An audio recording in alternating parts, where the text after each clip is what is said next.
عزیزان کرامی، اہل سنت والجماعت کا ایک بنیادی اصول ہے کہ ہم اپنے بزرگان دین کے بارے میں کسی قسم کے زبان درازی نہیں کریں گے، یا تو پھر زبان کو خاموش رکھیں گے، ان کے مشاجرات کو بیان نہیں کریں گے، یا پھر ان کے جو آپس میں مشاجرات ہوئے ہیں ان کو بیان کرتے ہوئے اچھی توجیہ کریں گے۔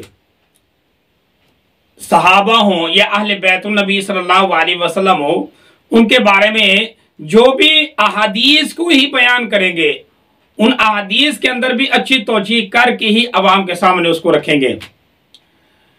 اور یہ اصول اہل سنت والجماعت کا ایک بنیادی اصول ہے۔ ان بزرگان دین میں حضرت ابو طالب بھی ہیں۔ حضرت ابو طالب کے بارے میں بھی اہل سنت کا یہی نظریہ ہے کہ ابو طالب کا حضور صلی اللہ علیہ وسلم کے ساتھ بہت بڑا اچھا تعلق ہے۔ حضور صلی اللہ علیہ وسلم کی معاونت کی ہے، اور حضور صلی اللہ علیہ وسلم کے ساتھ جو حضرت ابو طالب کا حسن سلوک ہے اس کو بھلایا نہیں جا سکتا۔ اسی وجہ سے حضرت ابو طالب کا کسی قسم کا حضرت ابو طالب کے بارے میں نظریہ غلط اہل سنت والجماعت کے نزدیک نہیں کیا جاتا۔ باقی رہی احادیث، تو اگرچہ صحیح بخاری کے اندر بھی 10 احادیث اور اسی طریقے سے صحیح مسلم کے اندر بھی 10 احادیث موجود ہیں جن میں حضرت ابو طالب کے کفر کی، جہنمی کی، اور حضرت ابو طالب کے اوپر عذاب کی، اور جہنم کے اندر آگ کے جوتے پہنانے کی، اور حضرت ابو طالب کے عذاب کی، یہ ساری احادیثیں آتی ہیں۔ یہ تقریباً 20 حدیث ہیں جو بخاری اور مسلم کے اندر ہیں، جس کے نمبر بھی آپ دیکھ رہے ہیں۔ لیکن پھر بھی ان احادیث کو بیان کرتے ہوئے بھی اچھی توجیہ کرتے ہوئے اہل سنت والجماعت بیان کرتے ہیں، یا تو پھر حضور صلی اللہ علیہ وسلم کے اس چچے کے بارے میں خاموش ہی زبان کو خاموش ہی رکھتے ہیں۔ اب رہا مسئلہ مرزا کا جو رویہ ہے وہ دوہرا ہے۔ ابو طالب کے بارے میں جب مرزا سے سوال کیا جاتا ہے تو مرزا بیانی وہی باتیں کرتا ہے جو اہل سنت والجماعت کرتے ہیں۔ میرا ذاتی موقف یہ ہے کہ میں حضرت ابو طالب کے معاملے میں خاموشی اختیار کرتا ہوں، اور ان کا معاملہ میں اللہ کے سپرد کرتا ہوں، کیونکہ اس میں 2 پارٹیاں پائی جاتی ہیں۔ ایمان ابو طالب پہ شیعہ سنی کا موقف کیا ہے؟ اہل سنت کا تو اتفاق ہے جی کہ ابو طالب کے حوالے سے خاموشی اختیار کریں، اور بخاری مسلم میں حدیث ہے کہ نبی علیہ السلام نے ان پہ کلمہ پیش کیا، لیکن انہوں نے آخری وقت میں کلمہ نہیں پڑھا۔ اہل سنت میں کچھ لوگ اس حدیث کی تعویل بھی کرتے ہیں، وہ کہتے ہیں کہ اوورال ان کا کریکٹر ایسا نہیں تھا کہ جس میں کہیں کفر ان سے ثابت ہو، حضور کے پشت پناہ تھے، حضور کے دشمنوں کے اگینسٹ انہوں نے حضور کو پناہ دی، تو جب تک وہ ذہنی ہم آہنگی نہ ہو کس طریقے سے کوئی شخص اس طرح کسی کو سپورٹ کر سکتا ہے۔ میرا موقف اس میں یہ ہے کہ جس شخصیت کا ہمارے نبی پہ احسان ہے اس کا پوری امت پہ احسان ہے۔ اس کے حوالے سے اگر آپ کوئی اچھے الفاظ نہیں نکال سکتے، برے الفاظ تو بالکل نہ نکالیں۔ یہ تو نظریہ تھا مرزا کا حضرت ابو طالب کے بارے میں، لیکن جب بات آتی ہے صحابہ کی تو مرزا کا فوراً لہجہ بھی تبدیل ہو جاتا ہے، اور ٹون بھی تبدیل ہو جاتی ہے، اور مرزا کا نظریہ بھی تبدیل ہو جاتی ہے۔ جب حضرت معاویہ اور دیگر صحابہ کے بارے میں بات ہوتی ہے تو مرزا کہتا ہے کہ حدیثیں کیوں نہ بیان کریں، مرزا کا اصول تبدیل ہو جاتا ہے۔ تو ہمارا سوال یہ ہے کہ مرزا صاحب آخر یہ تبدیلی کیوں، کہ جب صحابہ کی بات آتی ہے تو فوراً تجھے حدیثیں یاد آتی ہیں، اور جب حضرت ابو طالب کی بات آتی ہے تجھے حدیثیں نظر ہی نہیں آتی، جو تقریباً 20 حدیثیں ہیں صحیح مسلم اور صحیح بخاری کے اندر موجود ہیں، تو وہاں تو خاموشی کیوں اختیار کرتا ہے؟ اور صرف بات حضرت معاویہ رضی اللہ تعالیٰ عنہ کی نہیں، بلکہ حضرت ابو بکر صدیق اور حضرت عمر فاروق پر بھی یہ زبان درازی کرنے سے گریز نہیں کرتا، وہاں بھی یہ باتیں کر دیتا ہے۔ دیکھیں، یہ ہمیں کہتے ہیں آپ ان ٹاپکس کو ڈسکس نہ کریں۔ ہم کیوں نہ ڈسکس کریں کہ جن ٹاپکس کو ہمارے نبی علیہ السلام نے ڈسکس کیا ہے۔ جی مرزا صاحب، حضور صلی اللہ علیہ وسلم نے تو ڈسکس معاملہ حضرت ابو طالب کا بھی تو کیا ہے، تو اس کو کیوں نہیں کرتا؟ صحابہ کے بارے میں تجھے بات آتی ہے کہ نبی نے جو بات کی ہے تو میں کیوں نہ کروں؟ تو حضرت ابو طالب کے بارے میں بھی تو حضور صلی اللہ علیہ وسلم کی حدیثیں موجود ہیں، ان کو بھی تو ذرا ڈسکس کر، اسی انداز میں، اسی لہجے میں، اسی ٹون میں ذرا کرنا۔ پھر پتہ چلے باقی تو دیندار بندہ ہے اور دین بیان کر رہا ہے، حدیثیں صحیح طریقے سے بیان کر رہا ہے۔ جب اہل سنت والجماعت یہ کہتے ہیں کہ ان احادیث کو آپ اچھی توجہ کے ساتھ بیان کرو تو تجھے برا لگتا ہے، کہتا ہے کہ میں نبی صلی اللہ علیہ وسلم کے معاملات کو ڈسکس نہ کروں۔ میں نے ایک بابا چھوڑا احمد بن حنبل کہ ان کا موقع مشاجرات صحابہ پہ غلط ہے، جب وہ خود حدیث مسند احمد میں لے کے آ رہے ہیں جنگ جمل صفین ایروان پہ، اور ہمیں کہہ رہے ہیں کہ ان باتوں کو ڈسکس نہ کرو۔ وہ ہمیں یہ بتانا چاہ رہے ہیں کہ رسول اللہ نے فرمایا تھا لیکن رسول اللہ کی زبان بند کر دو، نعوذ باللہ۔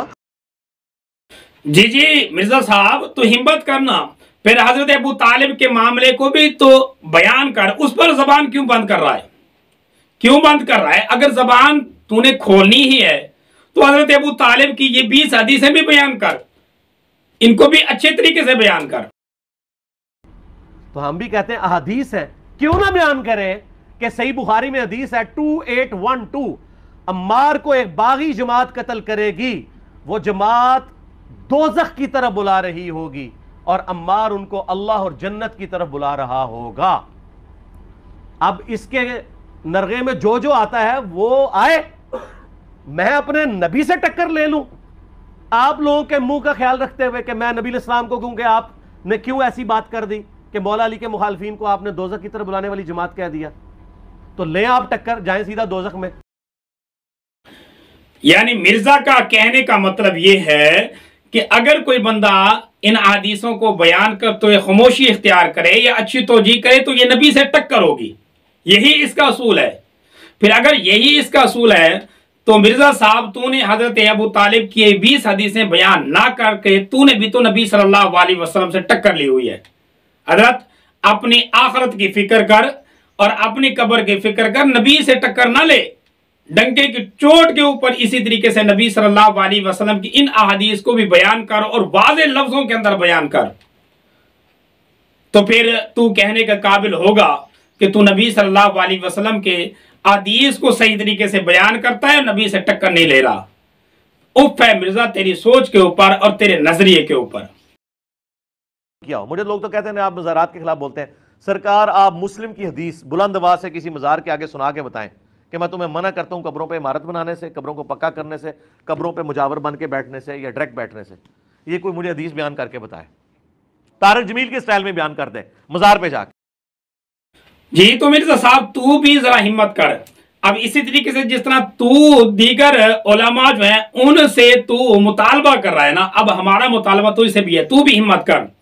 یہ جو حدیثیں ہیں ان کے نمبر بھی میں نے تجھے دکھا دیے، انہی نمبروں کے ساتھ تو اسی طریقے سے یہ حدیثیں نمبروں کے ساتھ کسی شیعہ کی مجلس کے اندر جا کر ان حدیث کو بیان کر دے، جواد نقوی صاحب کے مدرسے کے اندر جا کر بیان کر دے۔ چلو یہ سارے معاملات نہیں کر سکتا تو اپنی اکیڈمی کے اندر بیٹھ کر ایک اسی طریقے سے ویڈیو بنا جس کے اندر یہ 20 کی 20 حدیثیں نمبروں کے ساتھ تو بیان کر۔ مرزا صاحب تو بھی تو ہمت کر، کیسا مطالبہ کرتا ہے؟ علماء سے تو مطالبے کیے جا رہے ہیں، جب ہم تجھ سے مطالبہ کرتے ہیں تو تجھے تکلیف ہوتی ہے، تو بھی تکلیف نہ کر، ذرا زحمت تو کر، جرت تو کر، ہمت تو کر۔ ہم بھی دیکھیں واقعی تو بندہ جو ہے منصف مزاج ہے، نیوٹرل بندہ ہے، کسی جانب نہیں جھکا ہوا۔ جب ہم کہتے ہیں کہ تو شیعت کی طرف روافض کی طرف تو جھکا ہوا ہے تو تجھے تکلیف ہوتی ہے۔ اور ہمیں آ کے یہ لوگ بتاتے ہیں اور پھر یہ کہتے ہیں کہ جی وہ چندوں کے اوپر پڑھ رہا ہے اور یہ ان کی ڈیوٹیاں پوری کر رہا ہے۔ یار یہ کتابیں ان کی ہیں، یہ بخاری مسلم میں نے لکھی ہے، اب تم اپنی کتابوں سے منکر ہو گئے ہو تو اس میں میرا کیا قصور ہے؟ میرا تو کام یہ ہے کہ جو قرآن و سنت میں آیا ہے میں ڈنکے کی چوٹ کے اوپر بیان کروں گا اللہ کے فضل سے۔ واہ مرزا تیری ڈنکے کی چوٹ، واہ واہ تیری ڈنکے کی چوٹ نظر آ رہی ہے۔ صحابہ پر زبان درازی کرنی ہو وہ تجھے ڈنکے کی چوٹ نظر آتی ہے، اور جب حضرت ابو طالب کا معاملہ ہو تو تیرے ڈنکے کی چوٹ نظر آتی نہیں آتی۔ تو یہ بھی ڈنکے کی چوٹ پر بیان کرنا، صحابہ کے نظریات کو پہلے تو نے ڈنکے کی چوٹ پر نہیں بیان کیا تھا، اب تجھے ڈنکے کی چوٹ نظر آ رہی ہے۔ تیرا ڈنکا اور تیری چوٹ کمال ہے بھائی، کمال کی باتیں کرتا ہے تم۔ اور اب آپ دل تھام کر اس حوالے کو سنیں اور اپنی عوام کو بتائیں کہ یہ امام مسلم نے نعوذ باللہ من ذالک بقول آپ کی یہ بکواس کیوں نقل کیا ہے۔ اور یاد رکھیں امام مسلم نے صحیح مسلم کے مقدمے میں لکھا ہے، صحیح مسلم کے اندر، کہ میں یہ عوام الناس کے لیے حدیثیں لکھ رہا ہوں. یہ جو آج مامے اور چاچے بنے ہوئے نا، یہ حدیثیں بتانی نہیں چاہیے، امام مسلم نے تو عوام کے لیے لکھی. جی مرزا صاحب، اب تو ماما چاچا کیوں بنا ہوا ہے؟ حضرت ابو طالب کی یہ حدیثیں بیان نہ کر کے تو بھی تو ماما چاچا بنا ہوا ہے. نہ ماما چاچا بننا تو بھی، اب تو بھی ان حدیثوں کو بیان کر. مرزا صاحب اور مرزا صاحب کے جو فالوور ہیں، اس کے جو شاگرد ہیں، ان سے ہمارا مطالبہ ہی ہے. دیکھیں جی، صحابہ اور اہل بیت، ہمارا تو نظریہ صاف ہے، ہم تو بالکل بعین اس نظریے پر کھڑے ہیں. صحابہ کے معاملات ہوں یا اہل بیت کے معاملات ہوں، ان کو اللہ پر ہم چھوڑ دیتے ہیں. باقی ان کے جو مشاجرات ہیں، ان کے جو معاملات ہیں، ان کو اللہ پر چھوڑ دیتے ہیں. نبی صلی اللہ علیہ وسلم کی حدیثیں بھی ہیں، پڑھتے پڑھاتے ہیں. ہم بھی یہی حدیثیں درس نظامی کے اندر ہے، یہ پڑھا کے آیا، مدارس کے اندر بھی یہ پڑھائی جاتی ہیں. لیکن ان احادیث کے اوپر کسی قسم کے طعن و تشنیع اور اعتراضات کر کے نہیں پڑھائی جاتی، بلکہ اچھی توجیہ کر کے ہی پڑھائی جاتی ہیں. اور جب عوام کے اندر بیان کرنے کے معاملات ہوں تو بھی اچھی توجیہ کے ساتھ بیان کی جاتی ہیں. کسی قسم کا ہم کسی عوامی ذہن کو منتشر نہیں کرتے. لیکن مرزا صاحب، یہ اختلاف کا معاملہ تو نے خود اٹھایا ہوا ہے. اب جب اٹھا ہی لیا ہے تو برابر کا اصول رکھ. یہ کیسی منافقت نے اختیار کی ہوئی ہے کہ صحابہ کے بارے میں تیرا نظریہ اور پھر اسی طریقے سے حضرت ابو طالب کے بارے میں تیرا نظریہ اور. یہ تو منافقت ہوئی نا. اس منافقت سے بٹ صحیح طریقے سے احادیث اور قرآن کی تعلیم تو بیان کر. جو بھی نظریہ رکھ، جو بھی اصول رکھ، ایک طرح کا اصول رکھ.